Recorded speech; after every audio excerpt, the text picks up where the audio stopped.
Baik saudara, kita akan siapkan pikiran dan hati kita untuk mendengarkan firman Tuhan pada malam hari ini. 10 tekad rohani peraih sukses part yang ke-14 kembali akan dibawakan oleh pembina kita, Bapak Pastor Dr. Timothy Roy Katipo. Waktu dan tempat saya persilakan. Terima kasih Bapak Handi, host kita. Selamat petang para kekasih semuanya. Saya berbahagia bisa berjumpa dengan Anda sekalian. Istimewa kita boleh belajar. Saudara, saya dan Anda tidak boleh berhenti belajar. Yang percaya katakan amin. Karena dengan belajar kita bisa mengenal lebih baik tentang Tuhan. Ya, saudara. Itu sebab kita perlu belajar. Ya, saudara, supaya kita boleh menjadi, kalau Tuhan melihat wadah hati saudara itu penuh, setidaknya banyak firman, saudara dipakai Tuhan. Untuk apa? Tuhan akan menunjukkan saudara kepada orang-orang yang membutuhkan. Tetapi kalau saya wadahnya kosong, isinya cuma sedikit, Tuhan gak bisa pakai saya. Saudara, biar saya doa, nangis, minta dipakai Tuhan, gak bisa.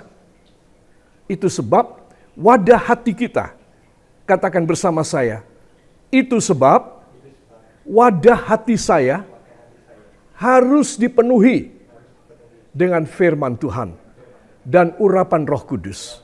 Yang setuju beri tepuk tangan bagi Tuhan. Haleluya. I just told that every one of us, if we want to be used by God, our heart is the tablet of the commandment of God, all the commandment of God inside our heart. If our heart empty with the words of God, that God cannot use us, because He will not use everyone that is hungry by himself. That's why we have to fill out, we have to fill in all the things of the Bible, the commandment of God, and all the promises of God. So our heart will be fulfilled by the will of God. So God will use us. Anyone will receive from us. And maybe many people will receive from us. And anyone that be used by God will be blessed so abundantly. If we are not used by God, then we are not blessed by God. Saya katakan bahwa kalau kita ini wadahnya penuh dengan firman, Tuhan akan pakai kita menjadi saluran. Amin. Dan ketika kita dipakai menjadi saluran firman, saluran kuasa, saluran untuk pertobatan orang, saluran untuk meluruskan jalan orang, kita diberkati oleh Tuhan. Itu sebab jangan heran kalau seorang menjadi saluran berkat yang besar, berkatnya juga besar. Gak aneh, itu lumrah, itu yang normal demikian. Kalau saya tidak bisa dipakai oleh Tuhan karena wadah saya hampir kosong atau isinya cuma sedikit, saya menangis supaya diberkati, saya berpuasa supaya diberkati, gak ada berkat datang sama saya, percaya deh. Apa sebab? Karena saya miskin. Tapi coba kalau saudara kaya dengan firman, saudara gak usah minta dipakai Tuhan, Tuhan pasti pakai saudara. Amin. Dan ketika Tuhan pakai saudara, Tuhan mengupahi, menggaji, memberi reward buat saudara. Amin.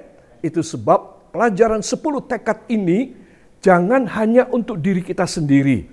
Ya, salurkan pada Bapak Ibu Gembala Sidang, para pengkhotbah, penginjil, harus dikotbahkan kembali kepada jemaat-jemaat. Supaya mereka tahu, dengan demikian mereka juga menerima berkat yang banyak seperti kita. Dan mereka menjadi saluran berkat buat orang lain. Ketika mereka menjadi saluran berkat buat orang lain, mereka diberkati. Amin. Jadi rahasia diberkati bagaimana? Saudara, mudah saja. Ya, saudara, banyak pertanyaan kepada saya soal itu. Dari hamba-hamba Tuhan, jawabannya mudah saja. Saya memberikan ilustrasi kalau saya tidak bisa menjadi saluran berkat, ya upah saya sedikit. Mungkin saya malah nggak digaji oleh Tuhan. saya nggak dapat berkat. Tetapi kalau saya menjadi saluran yang besar dan banyak buat orang lain, pasti Tuhan memakai saya karena saya dipekerjakan oleh Tuhan, pasti saya menerima berkat besar. Nah itu cuma rahasianya di sana aja. Nggak ada rahasia harus pintar bicara, harus belajar sampai ke luar negeri, enggak. Ya, harus ini itu segala macam, enggak. Banyak berpuasa, enggak. Tidak. Puasa tidak membuat saudara penuh dengan kuasa Allah, tidak. Puasa itu membuat saudara bisa menyangkali diri, tetapi tidak penuh dengan kuasa Allah. Jangan keliru. Dan banyak hamba Tuhan keliru. Ya, banyak hamba Tuhan keliru. Saudara, itu sebab saya perlu menegaskan akan hal ini. Semua prinsip hidup kita harus berdasarkan kepada firman. Bukan pada kata orang lain, bukan pada kata guru kita. Yang kadang-kadang guru Alkitab kita salah menafsirkan, salah menginterpretasi firman. Nah, kalau seorang guru salah, ya murid pasti salah.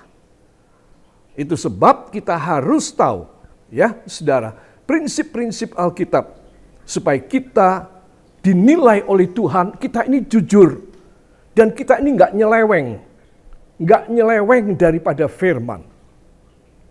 If God with His eyes look down to our life, our ministry, our preaching, our sermons, then God will make us a good decision for what such kind of blessing and reward that we can take from Him, that He can give to us.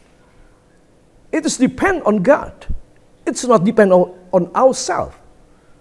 That's why every time we think that if I'm fasting so many days, then God will use me so mightily. Nonsense. No. Fasting not make you be blessed with the power of God. No. Fasting is only you take the cross of God and you deny yourself. That's good. But to be used by God with the full power of God, you need the more commandment of God, promises of God, so that you can spread out and every person hearing you will get the power and also the blessing of God. This is the secret. Itu sebab para kekasih saya ingin supaya jangan kita itu mempunyai stereotip di dalam melayani Tuhan. Hanya karena kata guru kita yang salah. Hanya karena kita baca buku yang tidak beres, yang tidak benar. Saya nggak pernah baca buku-buku rohani, saya nggak pernah. Buku saya cuma satu. Saya minta penerangan dari Tuhan. Saudara, dulu saya itu, kalau orang bilang kutu buku itu ya, mungkin saya rayap buku mungkin. Ya saudara. Jadi asal saya pergi ke luar negeri itu saya pulangnya oleh-olehnya cuma buku aja. Kadang-kadang setengah koper buku. Ya, bisa tanya anak saya itu, Melkah dan Matthew. Saudara, itu saya itu pelahap buku. Saudara, dimanapun saya berada saya selalu baca. Tetapi saya pikir dengan saya membaca uraian firman dari pendeta lain, saya bisa penuh kuasa. Saya bisa dipakai Tuhan. Tuhan tidak pernah memakai orang yang menyontek. Saya kasih tahu, ini rahasia. Tuhan tidak pernah memakai orang yang menyontek khotbah orang lain.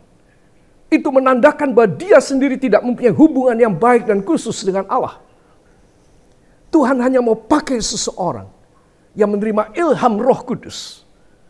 The inspiration of the Holy Spirit to Himself, not from the author of any books in this world, even though the author is very famous. No, God can't do any more in your life. You just know about whatever the author have written down in that book. That's all. That's why everyone have to receive the inspiration of the Holy Spirit by God to himself. Saudara, itu sebab betapa pentingnya orang itu menerima banyak firman supaya dia bisa merealisasikan, mengejawantahkan. Dia bisa membagi pada orang lain dengan tutur katanya sendiri, dengan narasi dia sendiri, dengan diksi dia sendiri. Dia bisa menjadi berkat. Jangan menyontek, saudara. Orang yang menyontek firman tidak bisa dipakai oleh Tuhan. Sebagus apapun, nggak bisa dipakai. Firman itu harus disampaikan oleh orang yang sungguh-sungguh melihat visi ilahi. Mendengar sungguh-sungguh bisikan Roh Kudus. Bukan maunya dia sendiri. Saudara, itu sebab pelajaran 10 tekad ini harus membuang segala stereotip yang duniawi dari hidup kita. Kita anggap kalau gini bagus, kita anggap kalau begitu bagus. Sisihkan semua. Sekarang mulai minta terang firman. Hanya firman itulah yang bagus. Semua katakan hanya firman yang bagus. Hanya firman yang bisa melepaskan jiwa-jiwa dari ikatan dosa dan memberkati orang itu. Yang percaya beri tepuk tangan buat Tuhan. Haleluya. Jadi rahasia kita semua itu sudah dikasih tahu sama Tuhan. Cuma kita bagaimana? Ada pada kita sekarang anggota MK, jemaat yang kekasih. Lalu apa penerapannya dari apa yang saya sampaikan firman ini? Apa penerapannya untuk ibu rumah tangga, bapak kepala rumah tangga, anak-anak muda yang masih studi? Penerapannya demikian. Ya, dengan kita sebagai ibu rumah tangga, kakek dan nenek yang sudah tidak produktif, tidak punya income, tidak punya gaji. Tetapi karena kita ini banyak firman, jangan lupa loh saudara. Orang yang menyimpan banyak firman, dihargai oleh Allah Bapa di sorga. Yang percaya beri tepuk tangan bagi dia. Itu sebab saya kembali lagi. Mungkin ibu dan bapak hanya pensiun saja, tinggal di rumah, menjaga anak, menjaga cucu saja. Hanya membersihkan rumah, ya. Bukan sia-sia. Itu bukan hal sia-sia. Tetapi kalau kakek dan nenek yang sudah sepuh, tetapi memasukkan firman di dalam hidupnya, oh Tuhan jatuh hati kepada kakek dan nenek, saudara-saudara yang merasa aku cuma ibu rumah tangga. Aku nggak bisa kerja. Maafkan saya. Aku dicacat, nggak bisa cari uang. Aku ini tidak pendidikan, nggak bisa cari uang. Jangan bilang begitu. Jangan bilang begitu. Kalau ibu dan bapak penuh dengan firman, Tuhan jatuh hati. Bukan karena karya dan pelayanan ibu dan bapak yang sudah tua. Tetapi karena ibu dan bapak menampung firman. Menyimpan firman di dalam hidup. Karena inilah Tuhan memberkati ibu dan bapak. Ya, jadi tidak ada ruginya orang mendengar firman. Walaupun dia bukan pengkhotbah, dia seorang pedagang, seorang pebisnis, ibu rumah tangga, atau apapun profesi saudara, kerjaan saudara. Nomor satu, hati. Loh hati kita harus diisi dengan firman. Dan kalau itu diisi dengan firman, dengan sendirinya, katakan dengan sendirinya, Allah Bapa jatuh hati kepada saya.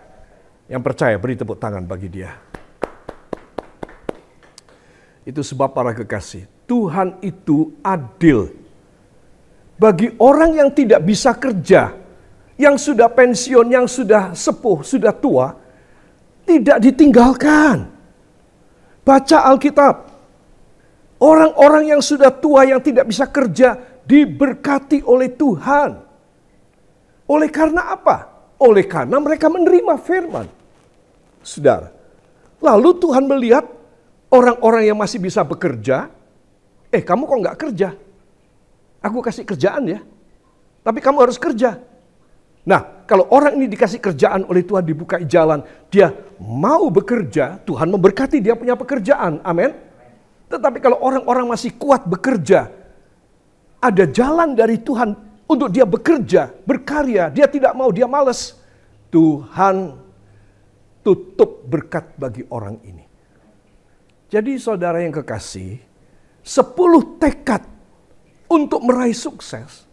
Ini bukan, saudara tidak boleh menggantung saudara punya target dan goal pendapatan, income di awang-awang. Tetapi saudara harus menerapkan pada diri sendiri.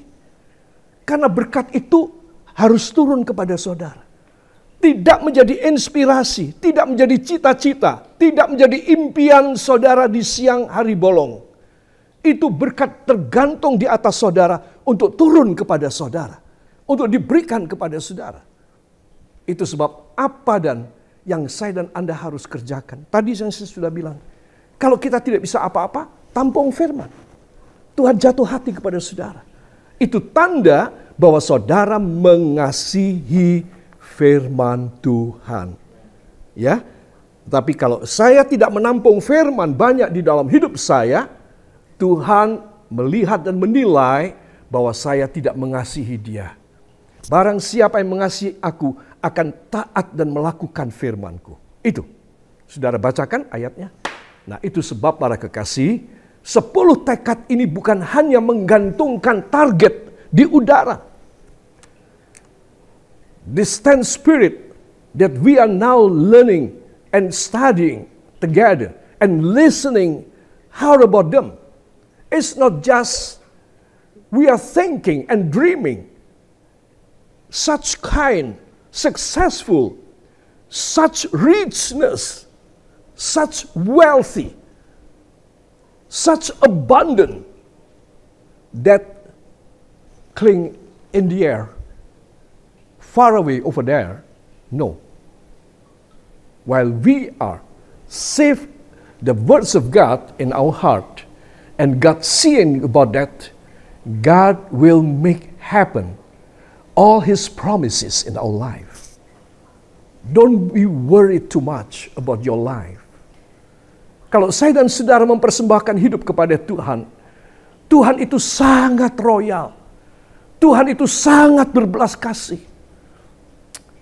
Dia lebih cinta kepada saudara daripada siapapun di dunia yang saudara cintai.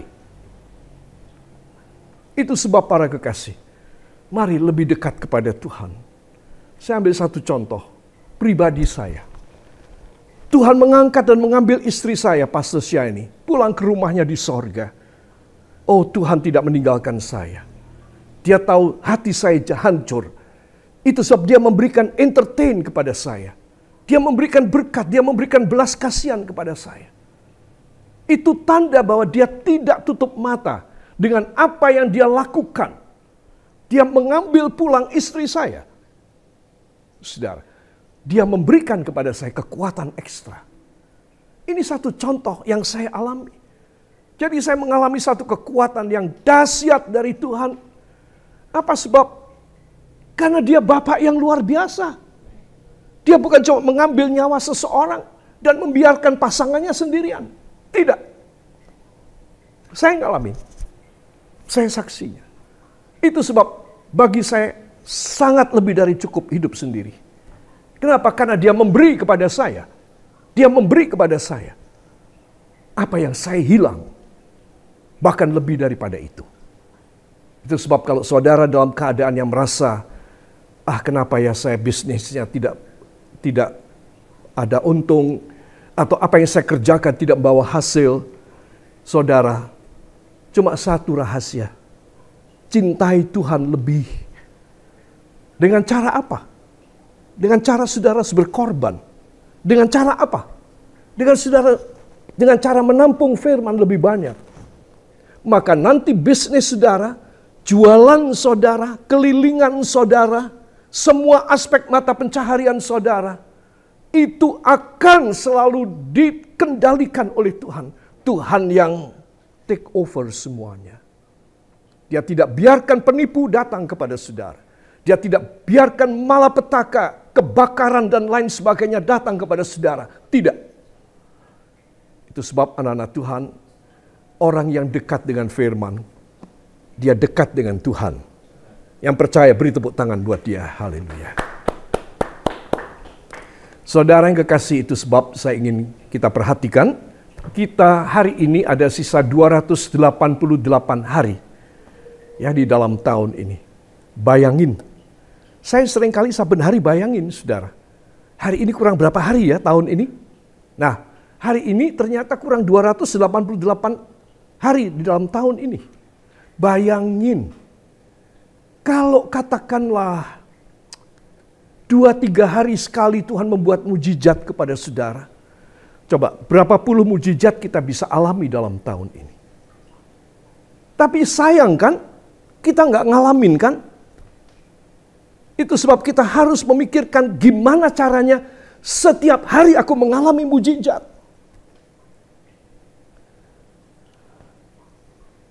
I just told that we are now, today, we still have 288 days rest in this year, 2024.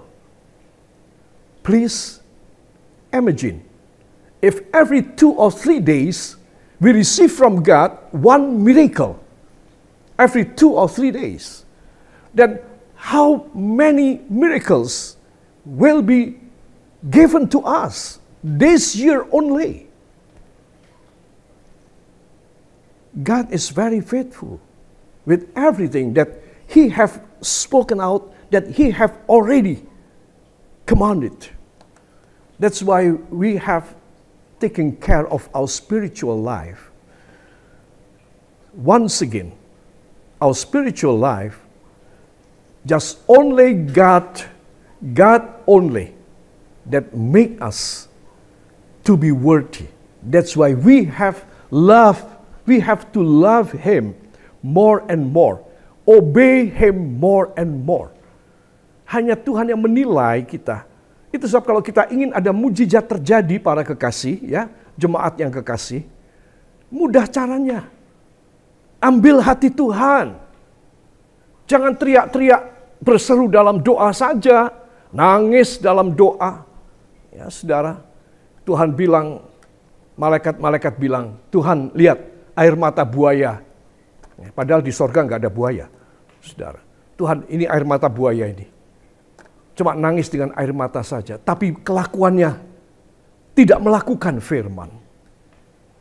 Saudara, ini loh saudara.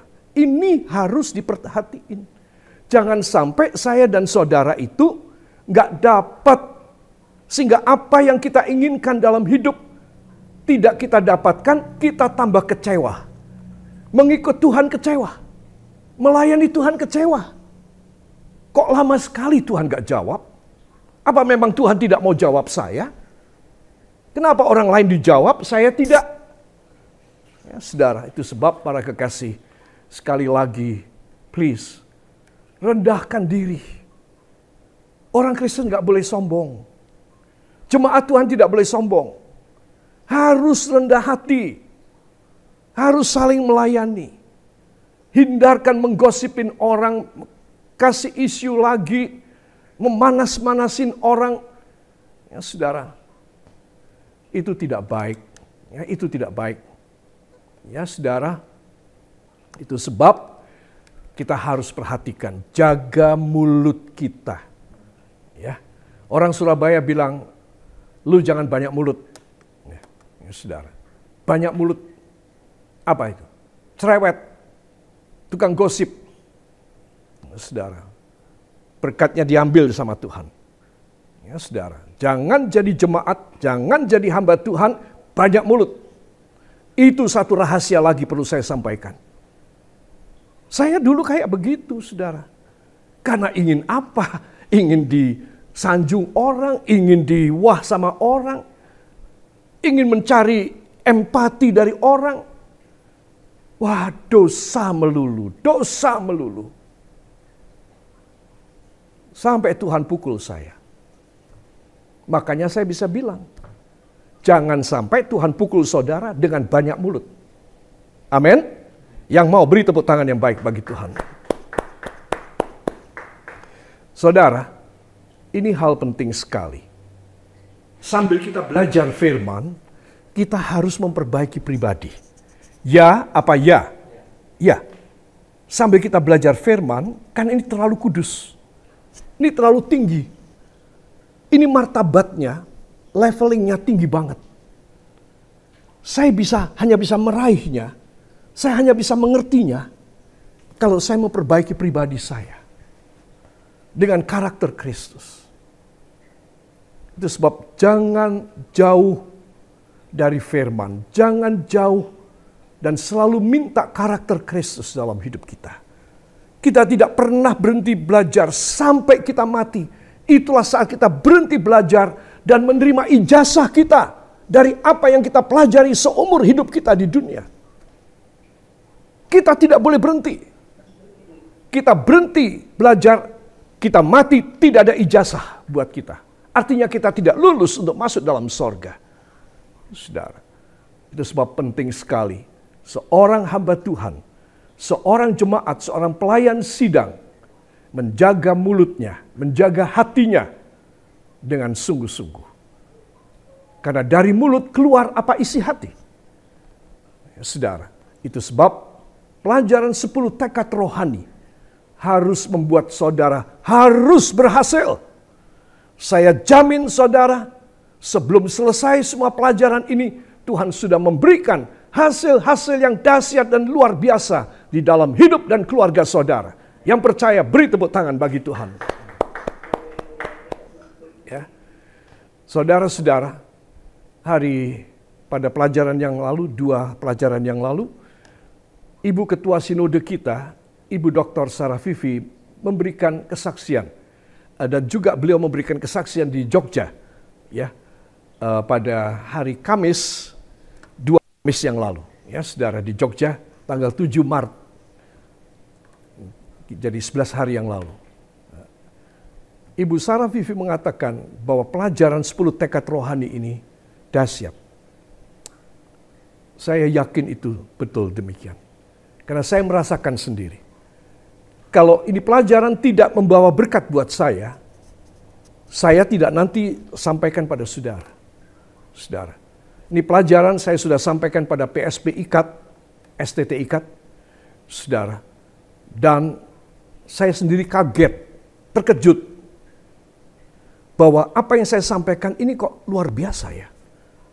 Saya tidak ngira, saudara, saya tidak mengira.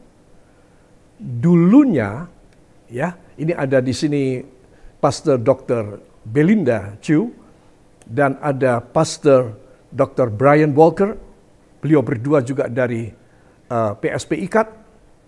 Saudara, nah 10 tekad rohani ini adalah khotbah singkat saya. 40 menit dalam rangka ulang tahun dari seorang dosen yang dari Australia, yaitu Dr. David Thompson. Beliau mengajar di PSP IKAT selama 2 tahun. Dan pada waktu itu adalah ulang tahun yang ke-80 dari beliau. Wow. Ya. Umur 80. Dan saudara, saya diminta oleh Pastor Belinda dan Pastor Jimmy untuk saya menyampaikan khotbah ulang tahun. Nah, saya mengambil 10 hal yang baik yang bisa dikerjakan. Ya, saudara. Dan itu saya sampaikan. Lalu ketika saya diminta memberikan pelajaran, saya merenung. Loh, apa yang secara singkat 10 poin yang saya sampaikan pada ulang tahun dari dosen pada waktu itu, yaitu Dr. David Thompson dari Australia, ini kok luar biasa ya. Saya nggak ngira gitu. Saya nggak ngira. Saudara, lalu saya jadikan materi pelajaran untuk saya ajarkan di PSP IKAT. Nah sekarang, kemudian mulai dari tahun yang lalu, saya ajarkan di Bible Study Sinode GKG. Sudah selesai. Saya sudah plong. Tetapi Ibu Ketua Sinode rupanya masih mengejar saya terus. Dan beliau mengatakan, tolong Pastor Roy diulangi lagi. Ya, saya bukan tidak suka, tetapi saya sangat suka. Dan saya merespon positif. Karena ibu ketua kita tahu bahwa ini nilai yang tinggi. Saya sendiri pun heran. Firman selalu mengherankan saya. Tidak jarang ketika saya mempelajari firman, saya gedek-gedek kepala, saya geleng-geleng kepala sambil saya mencucurkan air mata. Tidak jarang itu saudara, tidak jarang. Kenapa? Karena firman ini menyajikan di muka saya segala sesuatu yang istimewa. Sehingga sepertinya firman ini tidak akan pernah usang, tidak pernah tua, selalu baru. Dan itu memang benar, Alkitab mengatakan firman Tuhan selalu baru setiap pagi. Saudara, itu sebab seorang anak Tuhan yang sungguh-sungguh mempelajari firman, saudara, jemaat yang sungguh-sungguh erat hubungannya dengan firman Tuhan, pasti nggak bisa tidak jemaat ini akan diberkati luar biasa. Yang percaya, beri tepuk tangan bagi dia. Ya, saudara. Nah, ini baru slide nomor 1 loh, saudara. Ya, saya mohon maaf ya. Saya akan tutup saja slide nomor 1, masuk pada slide nomor 2. Ya, saudara. Ini adalah part 16 ya, yang ke-16. Para kekasih, dan dari sumber ayat kita Yosua 1 ayat 8 dan 9, saudara sudah tahu ya. Mari kita akan melihat berikut ini. Ini belum saya ganti, part 14.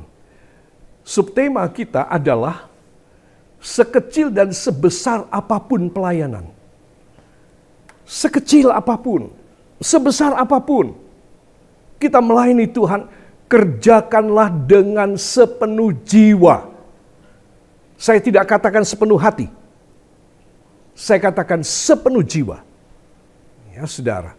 Nah, itu sebab saya ingin supaya kita semua menjadi pelayan-pelayan sidang dan pelayan jemaat yang baik.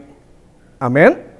Yang baik, yang merefleksikan, yang mencerminkan, yang memantulkan kuasa Allah, karisma Kristus pada semua orang yang lain. Sehingga mereka memuliakan Bapa di sorga. Ya, Matius 5:16. Segala perbuatan baikmu, segala yang kau lakukan harus memuliakan Bapa di sorga. Itu tidak boleh lupa. Kalau itu lupa, kita sombong. Kalau itu tidak lupa, kita bisa rendah hati. Amin. Jadi rahasia bagaimana kalau ada orang tanya, bagaimana saya bisa rendah hati? Matius 5:16. Lakukanlah semua yang baik untuk orang bisa memuliakan Bapa di sorga. Ya, jangan lupa itu. Nah, bagaimana saya bisa melakukan? Maaf, saya bisa mengatakan saya miskin, saya tidak punya uang cukup. Untuk berbuat baik kepada orang kan perlu uang. Tuhan akan memberkati saudara. Bila saudara mempunyai motivasi, gerakan dalam hati saudara. Saudara mempunyai tekad untuk saudara memberkati orang lain. Tuhan pasti membuka jalan. Yang percaya beri tepuk tangan bagi dia. Kecuali saudara tidak percaya. Up to you. Tetapi kalau saudara percaya, pasti saudara akan diberkati oleh Tuhan. Saya saksi hidup, masih hidup. Gak tahu sampai kapan. Tapi saya masih hidup. Jadi saya bisa bilang, itu sebab para kekasih saya ingin supaya semua saudara memperhatikan hal ini. Ya, para kekasih, saya akan berbicara tentang kongsi. Karena kongsi adalah kerjasama. Ya, kongsi. Ya, saudara, kongsi ini adalah dalam bahasa Hokkien. Nanti saya akan menjelaskan. Ya, tapi saya tidak mengerti bahasa Mandarin, bahasa Hokkien, bahasa Kway Teow atau bahasa Siomay, atau saya tidak mengerti. Ya, tetapi saya akan memberitahu kepada saudara kosakata kongsi. Kongsi dalam kuasa yang besar. Wah, saya bisa bayangkan Kalau Anda ini diangkat kongsi dari seorang multimilioner Indonesia, ya, atau dari Australia, wah, saudara besar hati sekali. Padahal saya nggak punya uang, saya tidak punya modal. Saya cuma punya kepintaran, saya cuma punya niat kerja, ketulusan, kejujuran saja. Dia bilang, "Okay, no problem, Mr. Timothy. You work with me. We are a kongsi now." Nah, apa? Ya saudara, saya dipercayai banyak sekali. Saya mau tanya, siapa yang ingin menjadi kongsi dengan Tuhan? Angkat tangan. Oh, sedikit rupanya ya. Oh, semua. Ya, siapa yang ingin kongsi dengan Tuhan, angkat tangan. Tolong angkat tangan kiri. Ya, ini baru benar ini, ya. Tolong angkat dua tangan. Mari ikuti saya. Tuhan Yesus, hamba mau kongsi dengan Engkau.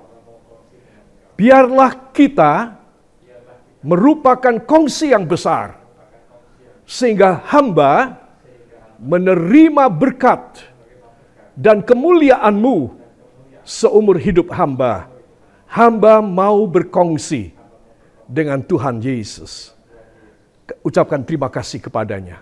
Terima kasih Bapa, terima kasih Yesus, terima kasih Roh Kudus. Karena Engkau mendengar doa kami bahwa kami ingin kongsi dengan Engkau. Hanya di dalam nama Tuhan Yesus Kristus, Juru Selamat dan Penebus kami. Dan kita semua mengaminkan. Amin. Beri tepuk tangan bagi Dia. Saudara, kenapa saya memetik kosakata kongsi? Ini ada backgroundnya yang sangat alkitabiah. Nanti kita akan melihat. Ya. Namun sebelumnya saya akan menunjukkan pada saudara apa maksud dari kata kongsi. Ya. Nah, jangan lupa kita ada pada tekad yang ketiga loh saudara. Ya. Yaitu you can get it over. Kamu akan bisa mengatasinya. Bagaimana bisa get it over? Bagaimana caranya? Ya kita harus kongsi. Kalau kita nggak kuat, kita harus cari partner yang kuat. Katakan, saya harus cari partner yang kuat. Partner yang kuat adalah Tuhan Yesus Kristus. Beri tepuk tangan bagi Dia. Ya. Jadi kalau saudara kongsi dengan Tuhan, you can get it over. Over all problems, over all handicaps, over all stumbling blocks in your life and before you. In your front, you have so many front in your struggle, in your war in this world, no problem. You still have a very big and powerful, full with authority, a kongsi with you. Kita pasti bisa get it over. Kita bisa mengatasi semuanya. Ibu, jangan putus asa. Kalau ada masalah dengan suami di rumah, ada masalah keuangan, masalah kerjaan, masalah cemburuan, ada nggak ya? Keluarga ada cemburuan nggak? Ya, jealousy, adakah cemburuan? Ayo, siapa? Ngaku saja. Ya, semua keluarga pasti ada cemburuan. Ya apa ya? Ya, saudara. Itu pasti ada. Tetapi saudara, kalau saudara itu ngambil kongsi Tuhan, saudara suami dan istri berantem nih ceritanya. Oke ya, berantem. Saya bukan dalang loh, ya. Nah, berantemlah suami dan istri. Tapi karena saudara ini ada kongsi dengan Tuhan, maka kongsi saudara datang dari awan-awan dan berkata, "Hey Timothy Roy, kenapa kamu berantem sama istrimu? Istrimu kan sudah di sorga." Ya. Nah, mungkin dengan istri saudara yang masih ada di bumi. Dan kemudian saudara berantem dengan dia. Saudara takut ini kongsi saya datang nih. Memberi peringatan sama saya nih. Ya, supaya saya tidak berantem dengan pasangan hidup saya. Ya selesai sudah. Ya saudara, itu sebab semua orang pernah berantem dengan pasangan hidupnya. Saya kasih tahu rahasianya. makin lama dalam menikah akan semakin hilang. Semakin hilang. Saudara, semakin hilang. Berantem saudara itu semakin hilang. Kenapa? Karena saudara semakin lama menikah dengan dia, saudara semakin ngerti. Dan dia semakin ngerti saudara. Sudah klop lah. Jadi sudah tidak berantem lagi. Ya saudara, itu sebab ketika Pastor Shiny meninggal, dalam usia pernikahan kami 48 tahun 50 hari. Persis. 48 tahun 50 hari saya menikah. Sampai Pastor Shiny pulang ke sorga. Saudara, nggak ada berantem lagi. Saudara, sudah lama nggak ada berantem. Apa sebab? Karena sudah saling mengerti. Tapi tolong ya, please ya, yang pasangan masih muda-muda jangan, wah kalau gitu kita masih baru kok, ya berarti saben hari boleh berantem dong, ya. Sopo sing kondo ngono, ya. Saya tidak bilang begitu, tapi saya ingin supaya saudara harus menjaga diri. Supaya dikurangi berantem dengan cara titik. Nah, ini menjadi pertanyaan saya yang pertama. Silahkan dari siapa yang hadir, dari MK, silahkan menjawab. Apa yang bisa membuat kita tidak berantem di dalam rumah tangga? Yuk, sekarang saya minta ada jawaban. Bisa angkat tangan? Silakan. Karena kita harus konflik dengan Allah. Oh ya, betul ya. Beri tepuk tangan buat Tuhan. Dari MK Hebron Elim Immanuel ya. Semua dapat hadiah nanti ya. Puji Tuhan. Nah, jadi karena kongsi dengan Allah. Jadi kalau saudara nggak ngerti pelajaran ini, saudara hidupmu penuh dengan berantem deh. Ya, itu sebab pelajaran ini penting sekali. Nah, saudara yang kekasih, kita akan masuk pada kongsi. Ya, kongsi ini bukan beda dengan kongsi-kongsi loh. Ya, kalau kongsi-kongsi itu begini, ya dapat angpau. Tapi ini kongsi ini lain. Ya, para kekasih, jadi ini kongsi kita akan coba pelajari. Kisah Rasul 4 ayat 33. Tolong seorang saudara suka bacakan buat kita semua. Kisah para Rasul pasal yang keempat ayat 33. Kisah Rasul 4 ayat 33. Dan dengan kuasa yang besar, rasul-rasul memberi kesaksian tentang kebangkitan Tuhan Yesus, dan mereka semua hidup dalam kasih karunia yang melimpah. Amin. Terima kasih Ibu Yadi. Ya, saudara perhatikan. Dan dengan kuasa yang titik-titik. Apa? Besar. Kuasa yang besar, saudara. Nggak main-main. Ya. Dan dengan kuasa yang besar, rasul-rasul memberi kesaksian tentang kebangkitan Tuhan Yesus. Dan mereka semua hidup dalam kasih karunia yang melimpah-limpah. Beri tepuk tangan bagi dia yang bangkit dari kematian. Ya, saudara, ayat ini nggak boleh lupa sampai mati. Sampai apa, saudara? Sampai mati, nggak boleh lupa. Kalau mau kongsi dengan Tuhan, ayat ini tidak boleh lupa sampai mati. Dengan kuasa yang besar, rasul-rasul memberitakan pada orang-orang, ya saudara, disebutkan tadi di sini.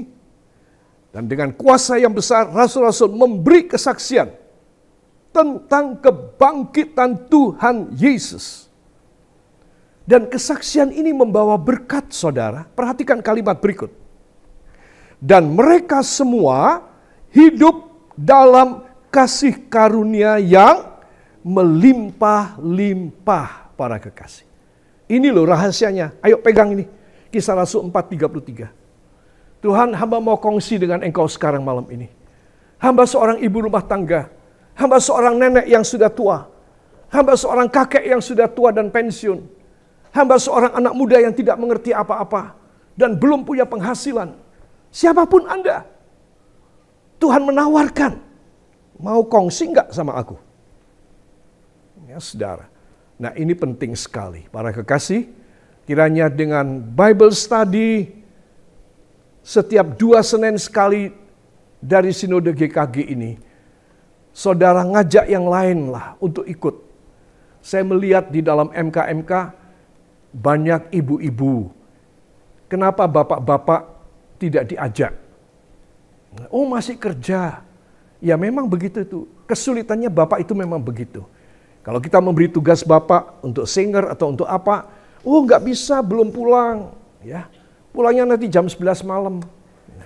Ya, saudara. Nah, jadi kita seringkali itu kesulitan dengan bapak-bapak. Tetapi tolong usahakan supaya para suami bisa ikut. Amin, ibu-ibu. Nanti lihat, kalau saya khotbah menyinggung soal keluarga, ibu kecewa. Aduh, suamiku enggak dengar ini. Gimana caranya dia bisa dengar ya? Bawa dong 2 Senin lagi. Amin. Ya, bawa suami, bawa istri. Ayo, Pak, Mas, Bapak Ibu bocah-bocah. Ayo, ikut besok hari 2 Senin lagi ya. Ikut supaya kita bisa happy dalam rumah tangga, diberkati luar biasa. Ibu-ibu mau demikian? Nggak dengar suaranya, nggak apa-apa. Tapi sudah dijawab ya. Nah, jadi saya mohon supaya kongsi ini penting. Oke? Kongsi. Apakah dia? Menurut Wikipedia, kongsi berasal dari bahasa Hokkien. Saya juga kurang jelas ya, mungkin Pastor Belinda lebih jelas ini. Hansi, I don't know what's the meaning of Hansi, and Hanyu Pinyin, kongsi, kongsi. Yeah. Can you explain a little bit, Pastor Belinda? You're right in saying Gongsi is Hokkien, and then Hanzi is actually, and Gongsi in Hanyu Pinyin is in meaning it's in Mandarin, but the meaning is still the same. Oh, I see. So Hansi is a language also? Yeah, it's a dialect, I think. Oh, dialect. I see. I see. And Hanyu Pinyin is representing Mandarin. Oh, I see. And Kongsi. It's like you have Hokkien there. Yeah, right? Hokkien. It's a dialect. Actually, it's my dialect, Hokkien. Oh, wow. Yeah, me Hokkien. Me Hokkien is number 1. Yeah, me Hokkien. Every time I go to to Singapore, and me Hokkien is number 1. Yeah. Yeah, that's right. Yeah. The words Kongsi, you see the letter, the last word Kongsi. How to spell it? You spelled it correct in Hokkien, Kongsi. Yes. And Gongsi is in Mandarin. Oh. Gongsi. Yes. Last one. Okay. I mean, it's spelled also the same, yeah? Gongsi, yes? Gongsi. We spell it. Yeah. Yeah. In Mandarin, I think there is another way how to spell it. With an X, I think. I see. Thank you so much, Pastor Belinda. Ya.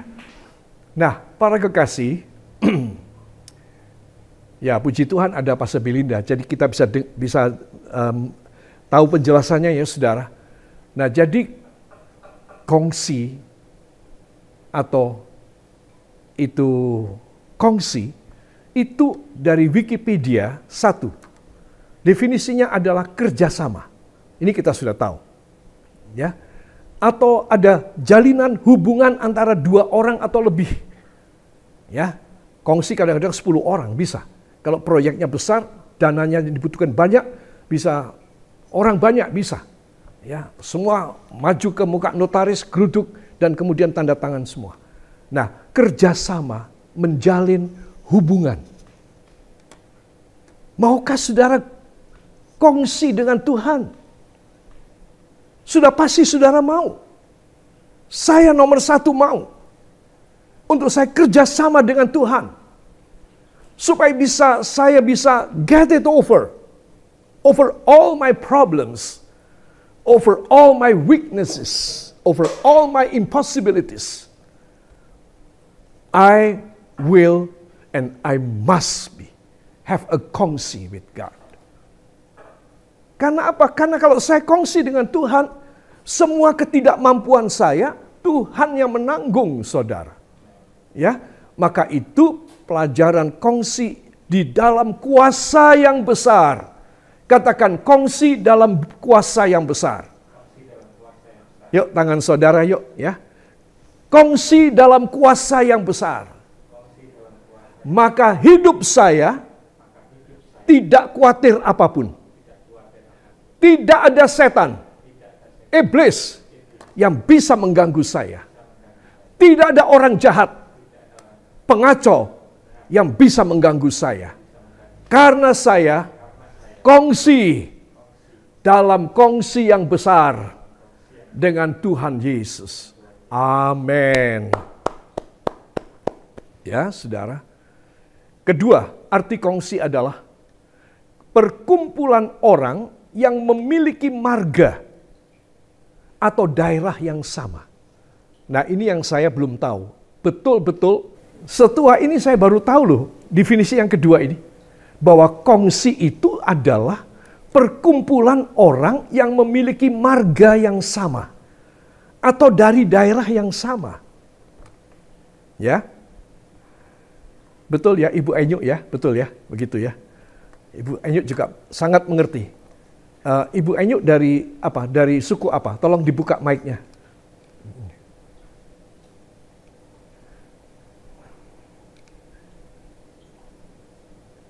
Ya, dari apa? Dari suku apa? Suku Kanton. Kanton. Oh Kanton ya. Oh ya, bagus ya. Kanton itu adalah kalau tidak salah suku dari menantu saya. Suami daripada Rema yang di Kanada. Dia dari Kanton juga, dari suku Kanton, tetapi dia di Vancouver, dia menjadi gembala pada gereja bahasa Inggris dan bahasa Mandarin. Ya, Kanton ya. Baik. Nah, kalau dari Kanton itu kebanyakan apa pekerjaannya? Kalau Kanton itu rata-rata mereka ya macam-macam ya. Tapi maksudnya mereka tuh kerjanya tuh kalau dari keluarga saya ya, kalau dari keluarga saya yang di Jungko sana, kalau kokoh saya ada yang kebanyakan kerja militer gitu. Gitu. Ya. Terus sebagian kalau di desa ya petani gitu loh. Oh begitu ya. Ya. Kanton ya. Ya. Ya. Terima kasih. Terima kasih. Ya. Ya. Karena saya tahu bahwa tiap-tiap suku itu punya keistimewaan, spesialisasi. Ya. Pastor Belinda, once again I want to ask you, how about Hokkien? What special work or specialized in Hokkien? As in a word Yes. or working work? Yeah, maybe for the Hokkien, there is a very special and a very exclusive work or job than other. The Hokkien is actually a dialect, and you have got different kinds of Hokkien. For me, I'm actually Peranakan Hokkien. Oh, I see. Of my grandmother. So we have our dialect is half Hokkien and half Bahasa Melayu. I see. And so you have that Hokkien, which is quite general. Hokkien is in a dialect throughout Asia. So that's the general Hokkien. And then it's broken up into, it's like you guys in Indonesia, you have got different dialects. Like you got Manadonese, you got, all sorts, so on and so forth. So it's like a bench. And then I was looking up the Hanzi that you have there. Yeah. It's actually lithography, which is the character in Mandarin. So you have written there Hanzi and then the Chinese character, right? I see. Yeah. And then Hanyu Pinyin, and you got the word Gongsi there. Yeah. It means that's in the Mandarin. I see. Yeah. Thank you so much, Pastor Belinda. Ya. It's okay. Ya, para kekasih, kenapa saya bertanya ini? Supaya kita ini juga punya wawasan tentang keadaan bangsa-bangsa. Ya, ini penting juga. Karena kata kongsi ini berasal dari suku Hokkien. Ya. Dan Hansi yang tertulis di situ, Hansi itu artinya, itu tulisannya yang kita susah itu, ya, tulisannya seperti gambar itu Hansi, ya. Lalu Hanyu Pinyin itu adalah Mandarin, ya, saudara. Nah, para kekasih, saya kembali ke sini. Definisi yang kedua, perkumpulan orang yang memiliki marga atau daerah, marga atau daerah asal yang sama. Berarti kalau saya kongsi dengan Tuhan, saya punya marga Tuhan Yesus Kristus. Saudara, saya mau tanya, saudara marganya apa? Tuhan Yesus Kristus. Marga saudara harus Tuhan Yesus Kristus. Daerah asal saudara mana? Sorga. Amin. Anak-anakku, kamu berasal dari sorga. 1 Yohanes 4. Kamu berasal dari sorga. Terus saya dan Anda ini asalnya dari sorga. Berarti kita satu daerah asal dengan Tuhan Yesus. Amin. Dan kita punya marga. Kenapa kita bisa punya marga sama? Karena kita darahnya sama, dagingnya sama. Kapan kita menyamakan daging dan darah kita? Di dalam perjamuan kudus. Amin. Jadi saudara mesti tahu. Saudara dan saya ini kuat banget ikatannya. Perkongsian kita dengan Tuhan Yesus kuat sekali.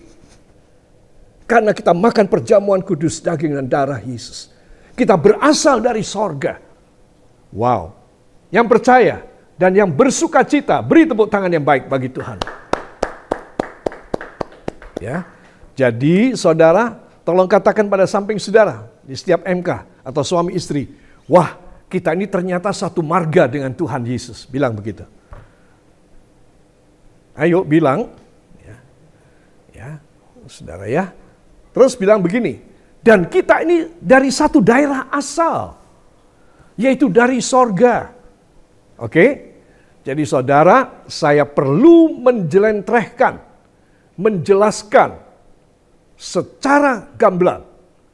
Kenapa saya sengaja pakai kata kongsi?